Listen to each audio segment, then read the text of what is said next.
Hola, hola, ¿cómo están? Bienvenidos una vez más a otro contenido de Cambiemos el Relato. Estamos saliendo como todas las semanas a través de YouTube, este año exclusivamente por YouTube y por Spotify. Buscan ahí Ser Uno Canal en cualquiera de las dos plataformas, en YouTube, Ser Uno Canal, @Ser Uno Uy, cualquiera de las dos formas. Compartan, comenten, suscríbanse al canal, activen la campanita con todas las notificaciones para recibir la información de los estrenos de esta temporada 2025, @Ser Uno en Facebook, en Instagram y Ser Uno Canal en los canales de Telegram y de WhatsApp, que estoy subiendo información y también cosas que noticias, videos, cosas que mencionan los invitados y los columnistas, también lo estoy subiendo ahí para que la gente pueda enganchar y linkear lo que se está mencionando. Ahora sí, ya sin más demora, voy a darle paso y la bienvenida, déjenme porque creo que lo dejé muteado y ya lo voy a sacar la muteada, a el señor Gastón Pineda, que está del otro lado de la pantalla. Gastón, ¿cómo estás? Hola Fabi, buenas noches para todos. ¿Todo bien? Todo muy bien, todo muy bien. Estoy tratando de observar la cámara y tratar también de mirar la pantalla, pero me cuesta porque tengo bueno, acostado, sí. Así que bueno, ahí voy a estar mirándote, observando la cámara. ¿Cómo va todo? Todo tranquilo por suerte. Estamos grabando acá hoy, miércoles 23 de abril. Abril Se del año cumplen 10 años, 2025, correcto. 10 años de Ser Uno y el 28 se ¡Wow! cumple. ¡Feliz Sí, cumpleaños! y gracias. Y el 28 de abril, porque el otro día me puse a buscar, se cumplen 5 años del primer programa de Cambiemos el Relato, así que están muy pegaditos. ¡Wow! Yo no tenía ese dato, yo pensé que habíamos empezado en mayo, pero se empezó con otro formato muy diferente y otro dólar, ¿no? Otro dólar, Claro. otro todo, ¿no? Otro Uruguay, Otro Uruguay, otro otra Uruguay. Latinoamérica. Un Bueno, 28 de abril de 2020. bueno, un gusto ser parte de esos 10 años, así que demás. Y bueno, en realidad de los 5 años del programa, así que felicitaciones para ti y para todos los que han hecho este espacio real. Quise hacer que vos en una buena le supiste llevar el conteo de los programas, pero no, como hubieron programas que me los bajó YouTube y eso, se me hizo difícil saber cuántos programas, o todavía no lo he podido lograr. Y de última lo que voy a hacer es tirar un número y andar a chequearlo, ¿no? Claro, es que en realidad la que te queda es ver, bueno, estuve con tal, cada uno hizo 10, 20 programas, multiplico, bajo por Ruffini, chao. Y así queda. O Y sea, andá a chequear. ¿Y qué me lo va? ¿Y qué me vas a hacer? ¿Qué vas a hacer una demanda? nadie. O sea, ahora podemos decir que es el programa 499. Sí, Y el que sí. viene, pedí vituallas, Promete. pedí cosas. Pedí que la gente mande cosas, que te mande Programa. regalos, o sea, por los 500 programas. Sí, igual a mí siempre me maravilló eso, ¿no? La gente que dice hoy es el programa número X. Me parece que ya eso denota para mí separa el mundo en las personas que cuentan las cosas y las que no. Y eso dice mucho de la gente. Es una gente mucho más disciplinada que uno que no tiene ni idea de las cosas, ¿no?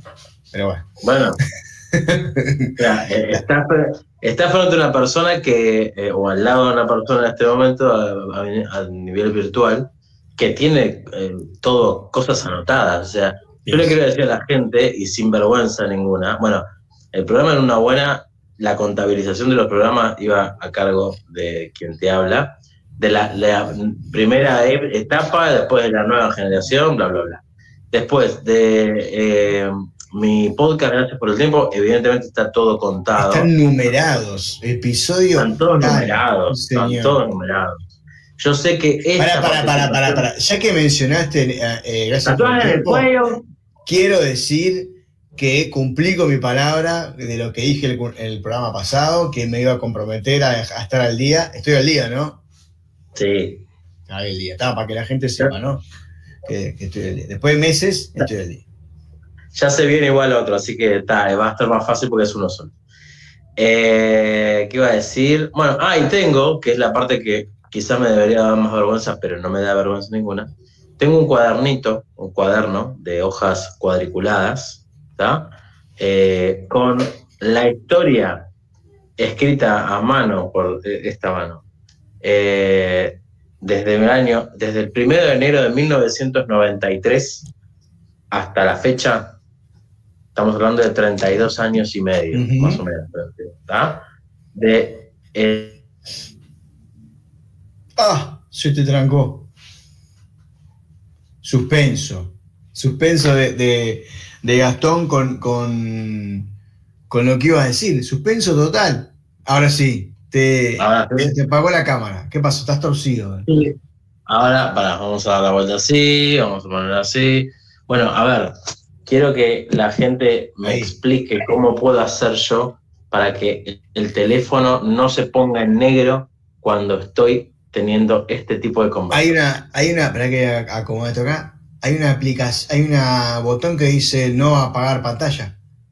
Si es un Android, en la configuración, sí. Cuando vos bajás el cosito que tienes todos los iconos, si no está ahí, entras a la edición de los iconos y ahí te aparece uno que te dice no apagar la pantalla. Específicamente te dice no apagar la pantalla. Acá en la configuración de la pantalla del celular. Ok. Bueno, entonces no lo voy a hacer ahora porque si no, lo que voy a hacer es simplemente ir tocando la pantalla mientras hacemos esto. Bueno, lo que te decía era que durante 32 años tengo hecho de puño y letra mía toda la historia del Club Atlético Independiente de Avellaneda. Todos los partidos amistosos, los goleadores, todo, ¿tá? 32 años hace que lo hago. Ya el cuadernito se va a acabar en cualquier momento. Qué fuerte. Quiero, ya que tocaste temas de drogas duras y fútbol, quiero reconocer acá públicamente que el otro día me senté a mi hijo a ver un viernes a las 8 de la noche Central Español Rentistas.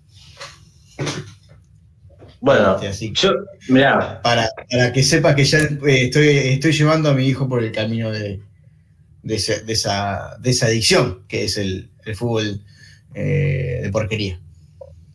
Yo te diría que es más sano que le des whisky en el desayuno, pero para los que no saben, bueno, yo qué sé.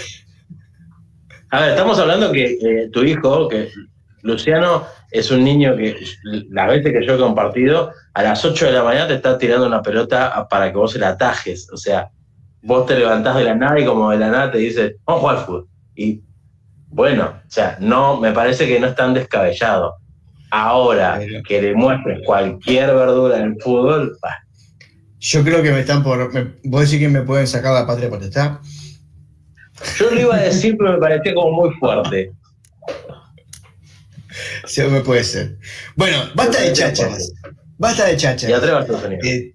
Y qué buen programa, basta de chácharas. Y si no hubo un programa, debería haberlo. Vamos a lo que nos concierne hoy. ¿Qué tenemos para hoy? ¿Tenemos una prisión o una cárcel? Hoy vamos a hablar sobre el presidio del fin del mundo. El presidio del fin del mundo, para los que no conocen, que no saben lo que es un presidio, es un lugar muy similar a una cárcel. ¿Y qué lo diferencia de una cárcel? Bueno, la cárcel no te obliga a hacer trabajo forzado. Mirá. A trabajar en ella. El presidio, en este caso, sí lo hace. Y nos vamos a ir a los años, al final del siglo XIX, al principio del siglo XX, y nos vamos a ir al sur de la República Argentina, al lugar quizás más inhóspito para vivir durante esa época. Nos vamos a situar en Tierra del Fuego. Tierra del Fuego, que es la provincia más austral de la Argentina, que adquirió el mote de provincia en 1990. Eso yo no lo recordaba. Es algo muy interesante. Yo hice la escuela hace muy poco. Yo hice la escuela en la República Argentina y no tenía presente el hecho de que Tierra del Fuego antes no era una provincia. Era parte de las islas del Atlántico Sur. Nos vamos a los primeros albores de la Argentina como tal, y bueno, en esa época, ese lugar, esa botita que está al final, ese triángulo, que lo compone una parte terrestre y una parte de islas, se transformaba todo en un solo territorio. Y por ahí, en la época del 1850, 1900, ¿sabes cuántas personas vivían en ese lugar? ¿No? 2.500 personas. Era un lugar, como te digo, muy inhóspito. Estamos hablando de que no existía el calentamiento global como lo conocen ahora, los inviernos eran muchísimo más crudos, el promedio de temperatura en esa época era de menos 15 grados, y estamos hablando de que la luz del día estaba, creo que, 6-7 horas de las 24 en los inviernos. Era muy difícil de vivir ahí, pero sin embargo había 2.500 personas que estaban componiendo ese territorio, que eran pueblos originarios, los Onas y algunos otros más, y al ser un lugar, una base militar, estaba lleno de, bueno, militares. ¿Qué pasaba por esa época en la Argentina? Bueno, de todo como en botica, pero en 1883, el que fuera presidente en esa época, Julio Argentino Roca, dijo, vamos a poner una cárcel ahí. Y el tipo dijo, vamos a poner una cárcel, pero no por una cuestión antojadiza. Él tenía miedo de que los chilenos avanzaran sobre el territorio argentino y lo tomaran, ¿tá? Porque era como con las Malvinas, como cualquier otro territorio, en los lugares donde los límites están contestados. Entonces, el tipo, para evitar eso, dijo, bueno, vamos a poner una cárcel ahí, y de esa forma, no solamente infundir un temor a la gente que quiera llegar ahí, sino también repoblar el lugar con los trabajadores de la cárcel, las familias de los trabajadores y todo lo concerniente a eso. O sea, los que tuvieran intenciones de ir, bueno, así se iba a repoblar. En esa época, esa cárcel que querían poner estaba en una isla mucho más cercana, digamos, que a la Antártida. Entonces, como las condiciones de vida ahí eran infrahumanas, trasladaron de a poquito la cárcel a Ushuaia, particularmente. Porque Tierra del Fuego se compone por Ushuaia, Tolwyn, Río Grande y 2 ciudades más. O sea que, si bien es grande en extensión, tiene solamente 5 ciudades que lo caracterizan. Bueno, llegado el año 1884, empiezan a hacer hicieron como una chocita, y las personas que estaban intentando llevar una cárcel a Ushuaia se plantaron ahí, llevaron un par de presos, y dispusieron de esa choza con 2 presos, para presentar a todas aquellas personas que le iban a dar la autorización para... Se te cortó de vuelta. A ver qué. Bueno, vamos de nuevo. Ahí está, vámonos. Voy a ir en este momento, si querés, voy a ir a la configuración de la pantalla. Hagamos una cosa, pongamos pausa. Una pausa en la grabación y enseguida volvemos. Bien, seguimos después de este breve corte. Estábamos hablando de un poco del contexto y la historia de de la provincia de Tierra del Fuego. Bueno, decía que habían hecho una chocita, digamos, con un par de presos para, digamos, hacerle creer a la gente que tenía que autorizar la construcción de la cárcel que ese lugar ya funcionaba como tal y que podía ser viable la construcción de un presidio ahí.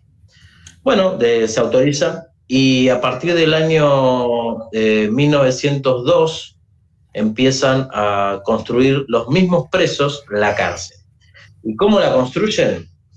Con piedra. O sea, van a una cantera de piedra y los presos trasladan las piedras hasta llegar a terminar el presidio, que para los que lo pueden ver en fotos, en video, les voy a graficar lo mejor que pueda.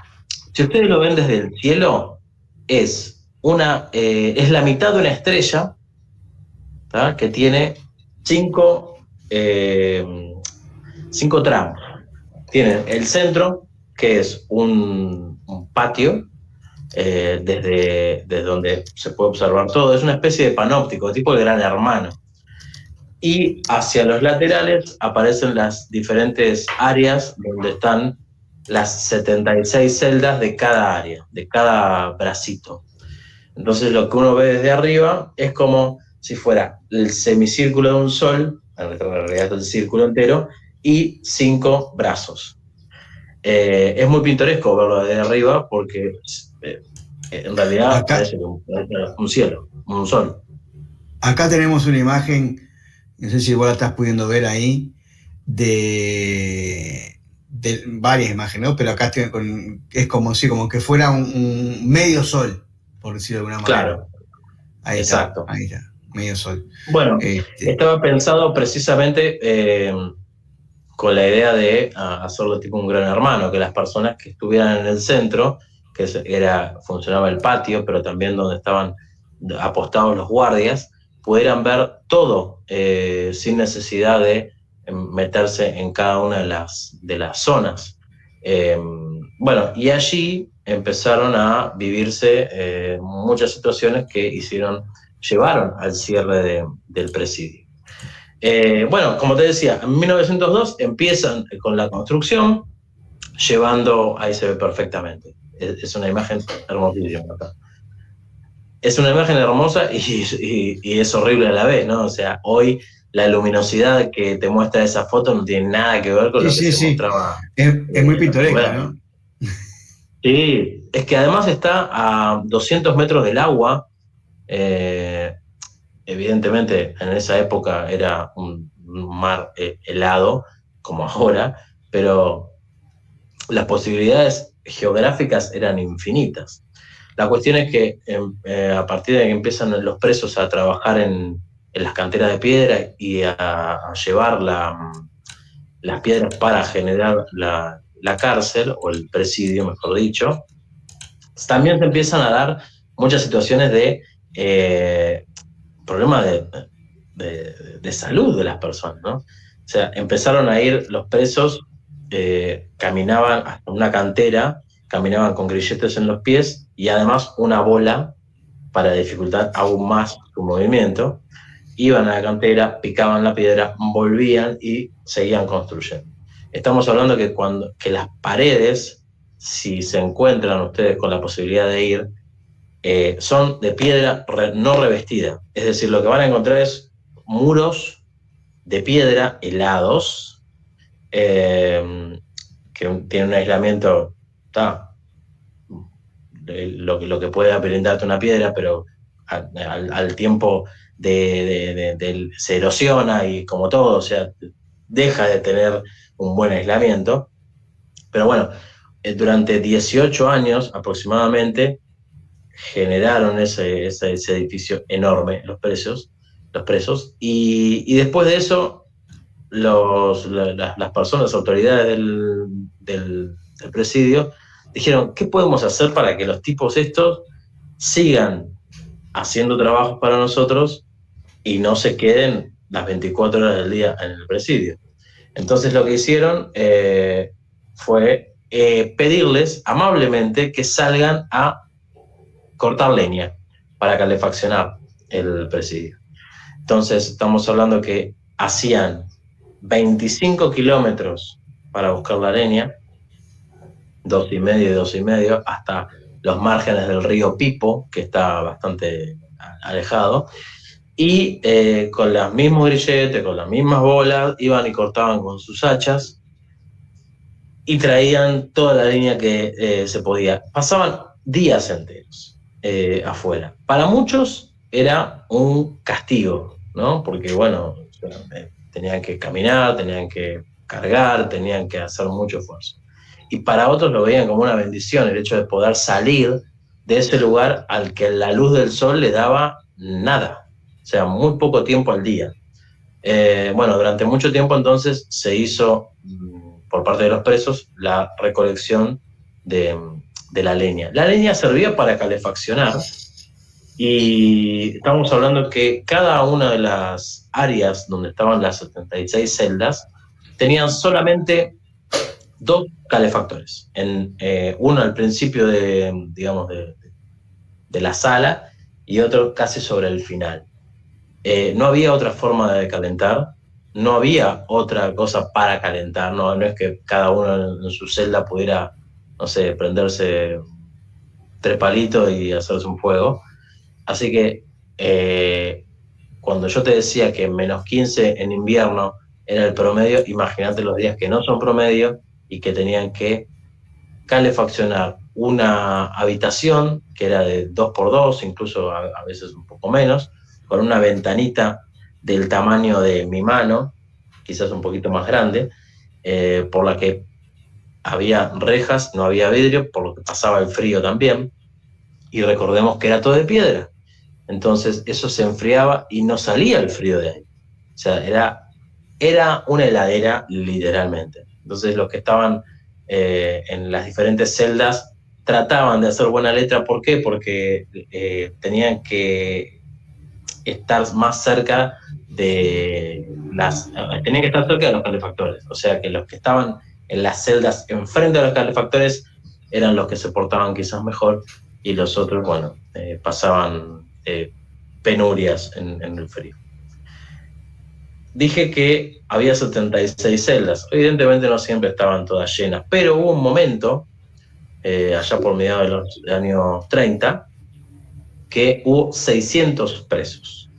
600. Si vos haces las cuentas, 7 por 5 es 35. Ponele que estaba un poquito sobrepoblada la cárcel. Por 8 o 9 8 o 9 por celda. No llegaban a esa cantidad. Estábamos hablando de 76 por ala.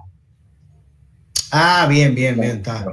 Habría unas 400 celdas aproximadamente. Bien. Y en esas 400 había 600. Algunos presos, los políticos, los sacaban de allí y los mandaban a unos lugares por fuera, unas construcciones que estaban por fuera, si bien estaban dentro del predio del presidio, estaban por fuera. Convengamos que es el Siberia de América Latina. Exactamente lo que dijiste tú. Muchos lo nombraban como la Siberia de América del Sur. Estamos hablando que, es lo que te decía, que era muy inhóspito. Estamos hablando que en 1900 no había ni por asomo lo que existe ahora en Tierra del Fuego. Hoy en Tierra del Fuego viven 110.000 personas. Evidentemente es un montón de gente más que las 2.500, pero así todo sigue siendo poco, porque Tierra del Fuego tiene una extensión muy grande. Ushuaia tiene 50.000 personas. Y bueno, el boom demográfico se dio en los años 80 cuando se abrieron los diferentes mercados, se dio la posibilidad de instalarse empresas para utilizar la mano de obra argentina para construir o ensamblar materiales, equipos eléctricos, electrónicos, yo qué sé, mini componentes, televisores, al día de hoy sigue pasando, celulares ahora. Entonces, toda esa masa de gente que no tenía en cuenta Ushuaia y Tierra del Fuego, a partir de los años 80 se fue moviendo. Pero estamos hablando que la cárcel empezó en 1920, digamos, completamente a funcionar, y hasta que se cerró en 1947, la población era casi la misma dentro de la cárcel que lo que era afuera. No había, no sé, supongamos, no había edificios como para tapar el frío cuando venía, no había entretenimiento. Bueno, hay una relación muy, muy grande de Tierra del Fuego con los índices más altos de suicidio, porque, bueno, evidentemente, al no tener esto que te decía, entretenimiento, del trabajo a la casa, de la casa al trabajo, las 15 o 16 o 17 horas de noche durante los inviernos, que los inviernos son de 6 meses aproximadamente allá. Entonces, eso hace que la gente tenga como un nivel de vida quizás económicamente bueno, pero emocionalmente no lo llevan muy bien. Hay lugares dentro de Ushuaia que los han cerrado a través de vallado y demás, porque eran lugares elegidos por las personas para quitarse la vida. Estamos hablando que hay mucho acantilado, mucha cercanía con el mar, y no deja de haber también una parte de cordillera, porque si bien es el final, está la cordillera de los Andes terminando por ahí. Volviendo a los años 20, cuando empieza ya la cárcel completamente a funcionar, empiezan a haber un montón de acusaciones sobre cómo se trataban a los presos, a las personas del presidio.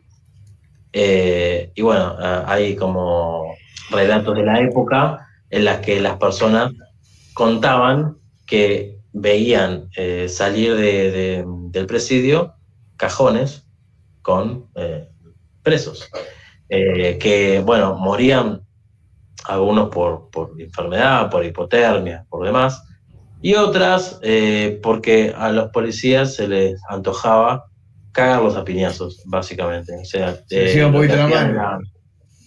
Torturas, además de las torturas de llevarlos a hacer...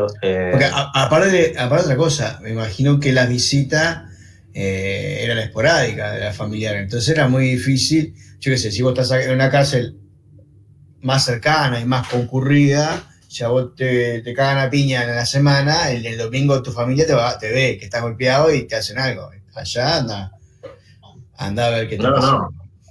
Hay un ejemplo de un preso, no recuerdo el apellido, un señor que era de Salta, Argentina. Estamos hablando de 5.000 kilómetros aproximadamente. La familia, ¿qué lo iba a ir a visitar? O sea, imagínate, 5.000 kilómetros y el tipo, bueno, estuvo preso ahí 5 años. En el 2004 volvió a visitar el presidio. Pero, bueno, las condiciones en las que estaban eran infrahumanas.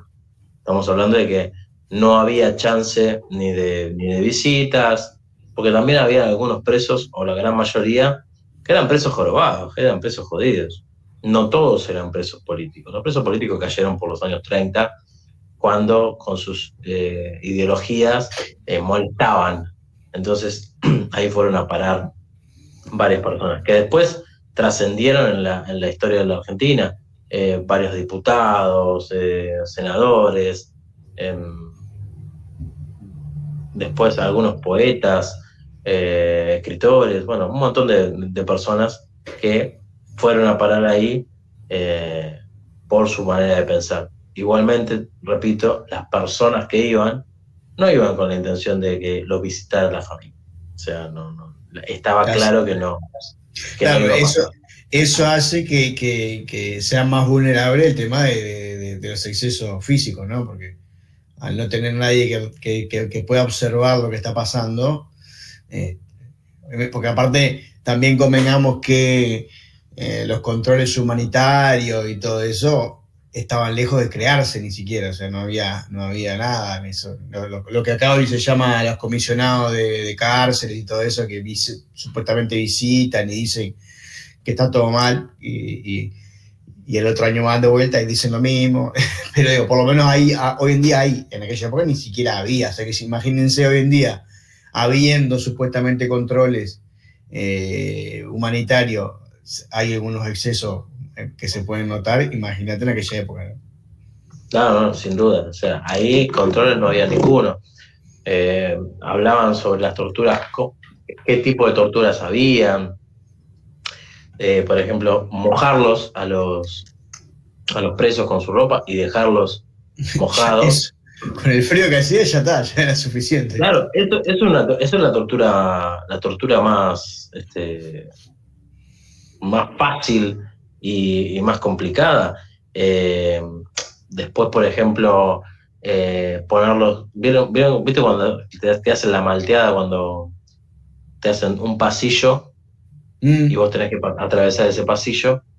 Y durante el trayecto te pueden hacer lo que quieran, te pueden pegar, lo que sea. Bueno, a eso sumale que los desnudaban a los presos y los milicos tenían cachiporra. O sea, imagínate lo que era eso, imagínate. Entonces, claro, la población de los presos bajaba sensiblemente, porque claro, no aguantaban las torturas. Bueno, y también tenían condiciones de clima que no estaban buenas. Igualmente, en el museo, porque hoy es un museo, a partir del año 1997 empezó a ser un museo, te cuentan sobre las diferentes modalidades que tenían cada uno de los presos, los que comían, y te muestran que te decían que comían todos los días carne, que te decían que comían todos los días papa. ¿Querés que vaya pasando las imágenes que tenemos? Buenazo, sí, dale. Que es medio irreal o irrisorio pensar que a los presos bien alimentados no creo que le hubiese pasado nada de lo que les pasó. Es decir, obviamente los pueden matar a golpes, porque sí, pero dista bastante de la realidad que te muestran los testimonios, los documentos. En el museo te lo ponen muy edulcorado todo. Bueno, esa es la entrada del presidio, y ahí es por donde entramos los que los podemos visitar. Convengamos que la prolijidad que hay ahora es producto de que es un museo, no de que es un presidio, ¿no? Bueno, hay algo importante. Vos seguís corriendo ese video, atravesás todas las alas y cada ala del museo tiene una exhibición. Pueden ser exhibiciones como la que vemos ahí, de los navíos que llegaron de manera infructuosa a la zona de la Patagonia, que llegaron a las Malvinas, los pueblos originarios, como se veía antes. Pero hay una ala particularmente que te muestra y está dejada así como las dejaron los presos en 1947. Creo que es el ala 2 o la 3, en la que te muestran las condiciones en las que vivían los presos. Es el ala que nadie reformó, que nadie tocó, más que para sacar y limpiar. Hay un ala que te reproduce también los lugares donde dormían, quiénes dormían, los presos más importantes. Bueno, ahí te muestran cómo evoluciona también la cárcel, que se fue moviendo de un lado al otro hasta llegar al presidio en Ushuaia. Eso, por ejemplo, es un señor, Radinsky, si no me equivoco, Simón Radowitzky. Simón Radowitzky fue un ruso que le puso una bomba al auto de... Frename ahí.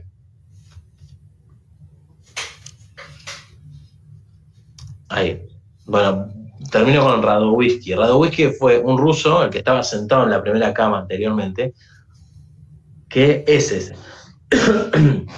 Que le puso una bomba al auto del director de una cárcel. Y lo llevaron ahí preso. Y ahí vivió por el resto de sus días. Y ahí también preso estuvo una de las personas que intentó ayudarlo a que se fugara. Y este otro señor que está ahí, que vos lo ves como un piojoso que parece Minguito Altavista, ese fue Matteo Banks. Y vos decís, ¿quién carajo era Matteo Banks? Matteo Banks, un hombre que nació en Chascomús, en Argentina, en 1872, tuvo la feliz idea de matar a 8 personas. Fue el primer homicida múltiple de la Argentina. No me animaría a decir del mundo, pero bueno, de la Argentina sí. Y el tipo mató a 8 personas para quedarse con las propiedades que tenía la familia. O sea, el tipo no estaba mal económicamente, era un codicioso de mierda, nada más. Entonces decidió matar a esas 8 personas. Y él, hasta el día que se murió, dijo, no, yo no maté a nadie. Yo estoy acá por error. Como o sea, el viejo Puch. Claro, exacto. Bueno, el tipo murió en el 49, dentro del... no dentro del presidio, porque el presidio dejó de funcionar en el 47, pero preso. Y el tipo fue calificado, como te digo, el primer multihomicida argentino. Por una... que se quería quedar con la estancia de la familia, que se llama Estancia El Trébol. Y vos lo ves en fotos y el tipo es un señor, evidentemente trastornado mental, ¿no?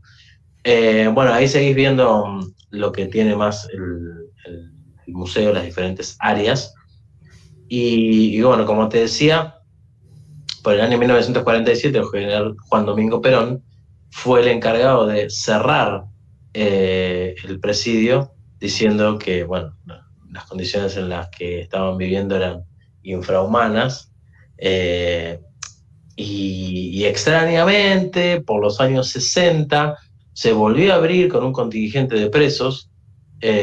Bueno, ahí ya funcionaba lo que tú decías de una comisión de ética o una comisión de las Naciones Unidas, que hizo una denuncia y los sacaron a todos y los redistribuyeron en diferentes cárceles. Y seguramente dentro de este video que estamos viendo va a aparecer la figura magna de este señor.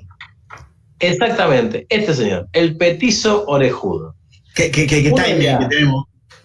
Uno dirá, el petizo orejudo es un nombre de un muchacho para un chiste fácil. No, es el petizo orejudo. No. El petizo orejudo, o Cayetano Santos Godino, es ese señor. Yo tengo una foto, una selfie con él. Bien puesto el apodo. Cuando me saqué la selfie, yo no sentía vergüenza por sacarme la selfie con gente alrededor, porque, a ver, te ponen esa figura evidentemente para eso. Sentí una energía muy rara ahí adentro. Yo quiero aclarar una cosa, el que vaya para el museo que no crea que donde está la figura del petizo orejudo, ahí es donde él estuvo preso. No, él estuvo en otras celdas. Hay que aclarar eso. No es precisamente ahí donde estuvo él. Pero bueno, la historia del petizo orejudo es muy interesante. La resumo. El tipo fue el primer homicida de niños de la República Argentina. Se constataron 4 homicidios de niños. Él empezó a matar con 8 años aproximadamente. Y lo mandaron ahí con 20 y poquitos. Tuvo 8 intentos de homicidio más. Y bueno, las orejas que se le ven ahí, bueno, había una leyenda que decía que, según un informe, te vaya uno a saber qué entidad médica, andá a chequearlo, el petizo orejudo tenía sobradas razones para ser malo por sus orejas.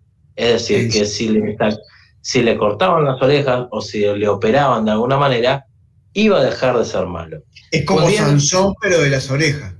Exactamente. Ahí va. A Sansón se le fue el pelo, pero estamos hablando de mitología. A este señor le cortaron las orejas. No, miento, no se las arrancaron. Hubo una operación, lo operaron de las orejas y el tipo... Para. Vos me estás diciendo, te fantineo acá, vos me estás diciendo que un médico que anda a chequearlo, o un informe médico, dijo que para que el tipo se volviera bueno había que cortarle las orejas y le operaron las orejas. Sí, señor. De hecho, hay fotos, ya cuando con Santos Godino ya más grande, en la que se lo ve, o sea, las orejas más pegadas al cuero cabelludo, y evidentemente ya transformado. No solamente no sirvió de nada esa operación, sino que no sé si se puso más malo, pero lo terminaron matando dentro de la cárcel porque había un gato, que era el gato de la cárcel, el gato de los presos, y a este señor no se le ocurrió mejor idea que con ese hilito que él está mascando, matarlo. O sea, mató al gato, lo colgó, lo dejó ahí que lo vieran todos los demás. Y bueno, cobraron venganza, vendetta, dijeron, y lo terminaron matando los propios presos a este señor el 15 de noviembre de 1944. O sea, con menos de 50 años ya había matado 4 personas, intentó 8, mató un gato y le operaron las orejas. Así que, como el preso más importante, digamos, o más reconocido, es este señor Santos Godino. Bueno, ahí lo que sigue pasando en el video, lo que te decía, del museo y todas mucha cosa naval, ¿no? Bien, me imagino por el contexto, ¿no? Ciudad costera, portuaria. Y que además tenía una cercanía con las Islas Malvinas. En esa época Argentina las poblaba en conjunto con Inglaterra, o sea, vivían ambas naciones ahí.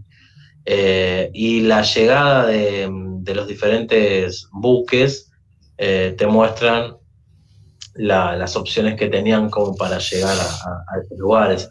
Antiguamente llegaban a través de el canal de Beagle, daban toda la vuelta, por ejemplo, también muestran cómo llegaban a Chile, que tenían que dar toda la vuelta por abajo, por el sur, mejor dicho, dar la vuelta por el sur, atravesar el canal de Beagle, dar toda la vuelta y llegar al Océano Pacífico. También hay, bueno, como ves ahí, un museo de ornamenta de animales. Todavía siguen conviviendo los animales por la zona, los pingüinos, los cormoranes, los lobos, las ballenas. Es un lugar, un punto de encuentro para todos esos animales. Y eso que están viendo ahora es el patio. La cancha de fútbol en el patio, interno, ¿no? Ahí. Hay una, sí, bueno, eso es nuevo. O de básquetbol. Es nuevo. Eso no existía, claro, eso no existía.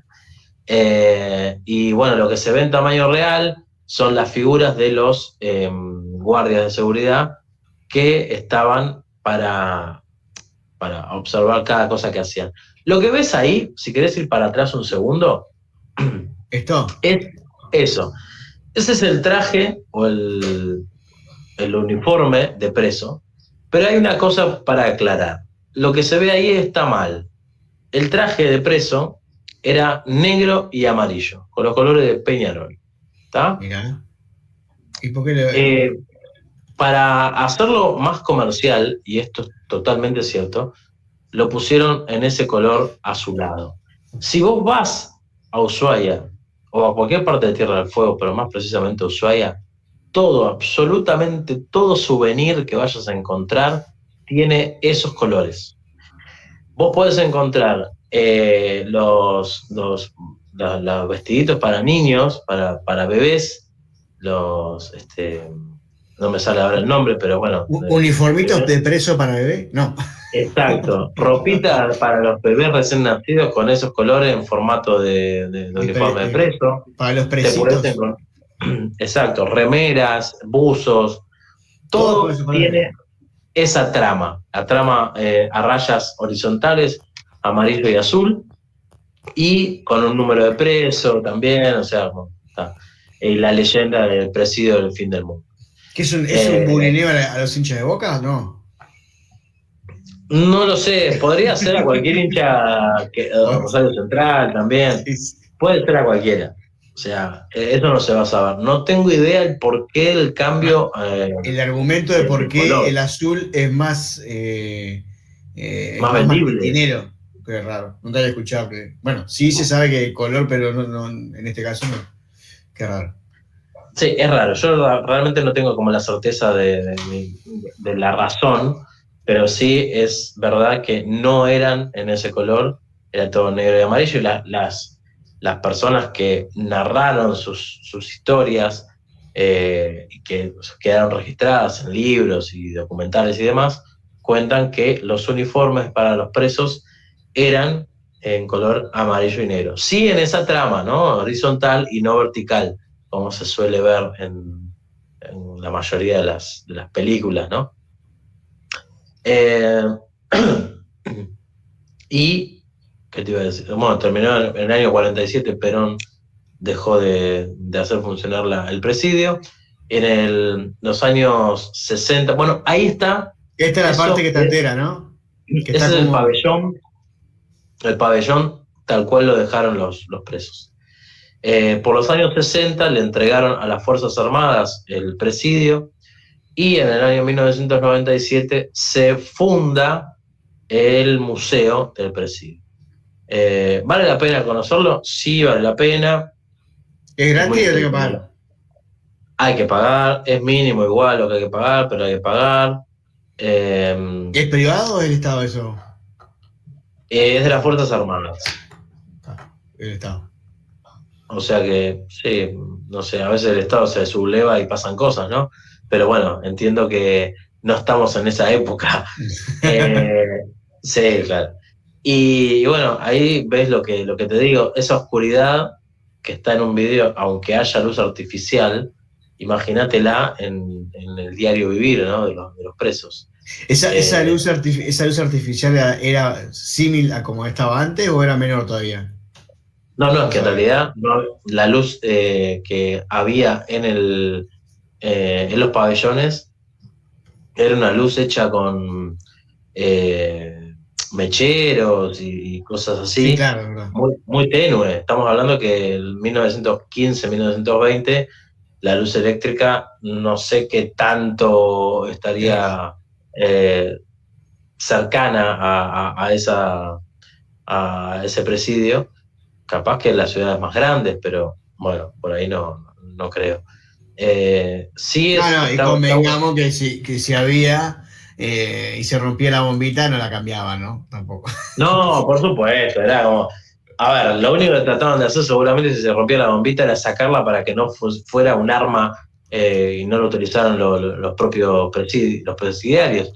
Pero después cambiarla, no sé, se me dificulta pensar en que les hicieran un bien a estas personas. En 1887 llegó a la ciudad de Buenos Aires a la ciudad de La Plata la luz eléctrica, recién, 1887. Bueno, imagínate, o sea, el tendido eléctrico a la parte de Ushuaia, no sabe cuándo llegó. Bueno, y eso que ves ahí es un video que... 1903. Mira. Bueno, entonces seguramente hayan tenido luz eléctrica. Capaz que... Según el señor Google, tenue, ¿no? Mirá, pero debe acá ser dice, la primera iluminación eléctrica en Tierra del Fuego, la primera iluminación eléctrica, ¿no? Se instaló en Ushuaia en 1903 con un generador provisto para el Ministerio de la Marina. En 1886 en Buenos Aires. Fue la primera ciudad en Latinoamérica en tener alumbrado público eléctrico. Wow. Bueno, entonces podría tener la cárcel algo de luz. Sí. Igualmente, claro, igualmente estamos hablando que eran... Acá estamos en otra cosa, ¿no? Eran, yo te digo, celdas de 2x2, quizás de 3 de profundo por 2 de ancho. Tenías una ventanita mínima y la luz que te entraba también era muy, muy poca. Imagínate, por más que tuviera focos en las esquinas de cada pabellón, la luz iba a ser muy poca, muy poca. Tenías que contar con la luz que te entraba por la ventana de tu celda el tiempo que hubiese luz. O sea que Claro. estamos hablando que Nada. era muy precario todo, muy precario todo.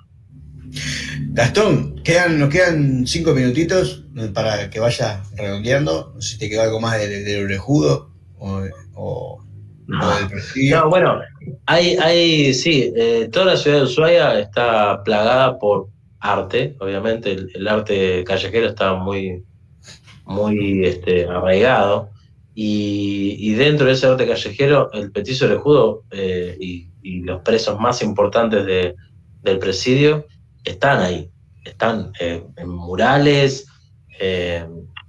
Yo no digo que sean como héroes, pero hay un recordatorio muy fuerte de eso.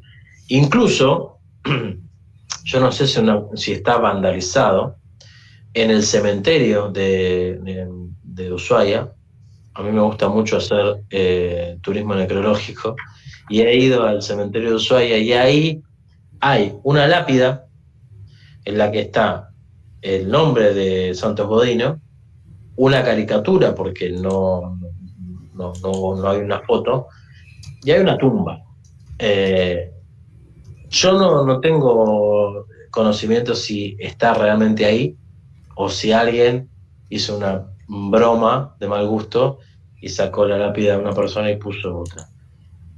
Me da a entender que o hay un descuido importante en el cementerio, porque nadie observó eso, o bien realmente está ahí el hombre.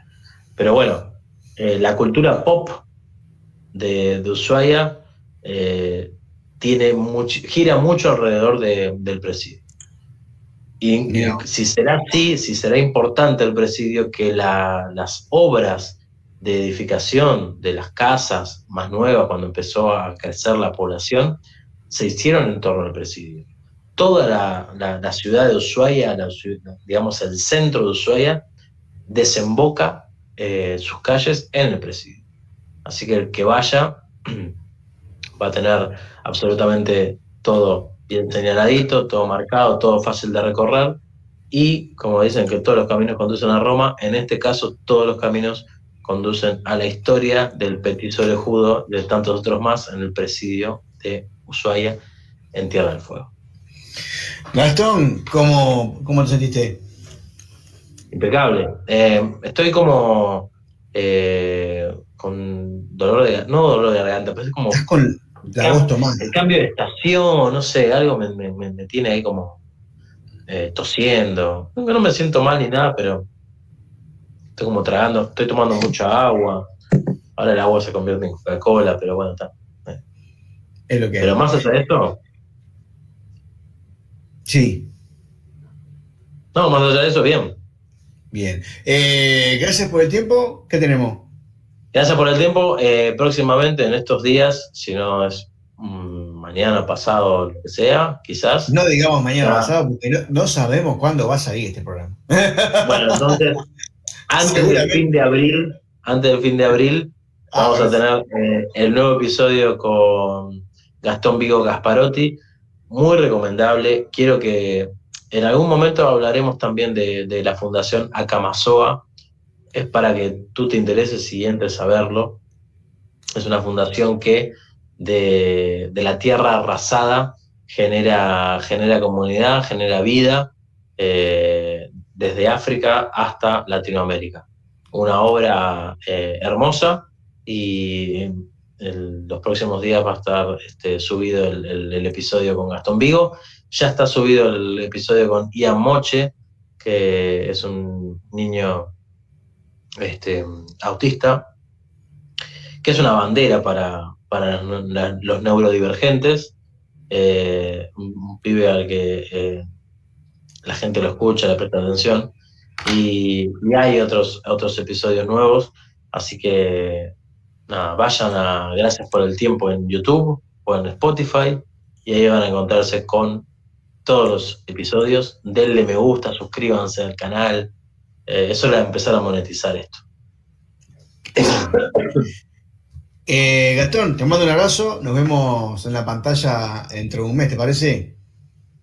Impecable, Fabi, que la pasen muy bien, felicitaciones nuevamente por los 10 años y un orgullo ser parte de esto. Gracias, un abrazo. Bien, y yo también me despido, agradecerles por que hayan estado ahí del otro lado de la pantalla. Recuerden, sigan a Gracias por el Tiempo en YouTube, también buscan ahí Gracias por el Tiempo en Spotify y en Instagram para seguir los podcasts que está llevando adelante Gastón ya desde el año pasado, me parece que lo está haciendo, o del otro. Y también recordad que estamos saliendo en YouTube, Ser Uno Canal en YouTube. Compartan, comenten, suscríbanse al canal, activen la campanita con todas las notificaciones para recibir la información de los estrenos. @Ser1UI en Facebook y en Instagram, Ser Uno Canal en los canales de Telegram y de WhatsApp. De mi parte, muchísimas gracias por haber estado del otro lado de la pantalla. Nos vemos en un próximo contenido de Cambiemos el Relato. Un abrazo grande. Chao.